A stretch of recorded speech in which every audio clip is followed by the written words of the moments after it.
Good evening and thank you for joining us on the War Diary. On the 408th day of the war, here are the main highlights at 7 p.m. Beirut time.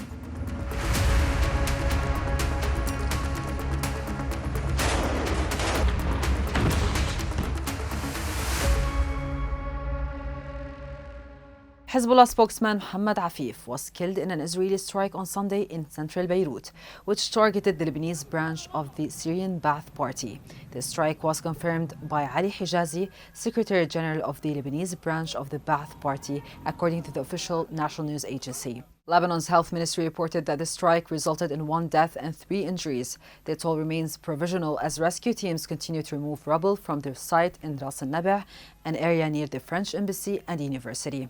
In South Lebanon, 2 additional Lebanese army soldiers were killed on Sunday after an Israeli strike directly targeted an army post in the town of Marwahin near Hasbaya. This brings the total number of Lebanese army personnel killed since the beginning of the Israeli war on Lebanon to 36. Amid escalating tensions, the Israeli army issued urgent evacuation orders for residents of several southern Lebanese villages, including Kfar Hamam, Kfar Shuba, and Deir Siryan, advising them to relocate north of the Litani River. Israeli airstrikes and artillery fire have continued relentlessly since the early hours of the morning, targeting multiple towns and villages across southern Lebanon.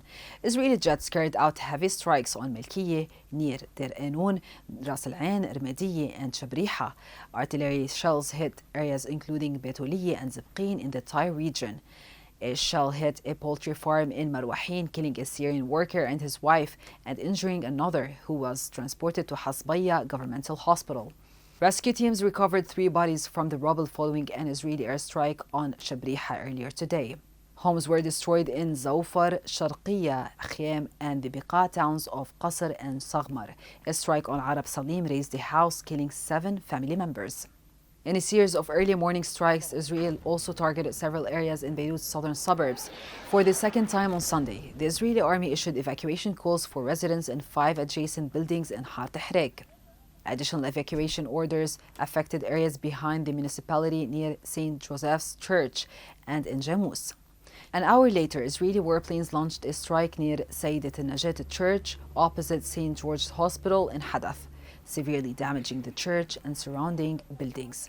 The Shiah area was also targeted, as well as the outskirts of Ain al-Ramani near the Al-Hayat Hospital in southern suburbs. A 12-story residential building near St. Michael Church was destroyed and the Burj al-Barajni area was heavily bombarded. In retaliation, Hezbollah intensified its operations, launching rocket attacks on Israeli military positions near Khiem and Sham'a. The group also claimed responsibility for ambushing advancing Israeli troops near Sham'a, engaging in close quarters combat with heavy weaponry. Missile strikes were reported on Israel bases, including Ma'ali Golani and the Kiryat area near Haifa. Civilian infrastructure has sustained significant damage in the region. The United Nations Interim Force in Lebanon reported on Sunday that a peacekeeping patrol was fired upon approximately 40 times the previous day, likely by non-state actors attempting to prevent the patrol from passing through southern Lebanon. Despite this, the patrol continued its route with no peacekeepers injured, although some vehicles sustained bullet impacts.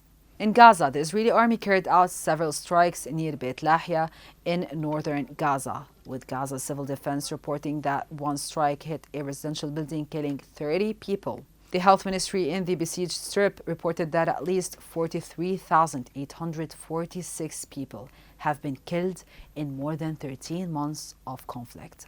On the diplomatic front, Pope Francis, for the first time, addressed claims of Israel's ongoing genocide of Palestinians in Gaza, calling for further investigation into whether Israel's actions meet the definition of genocide.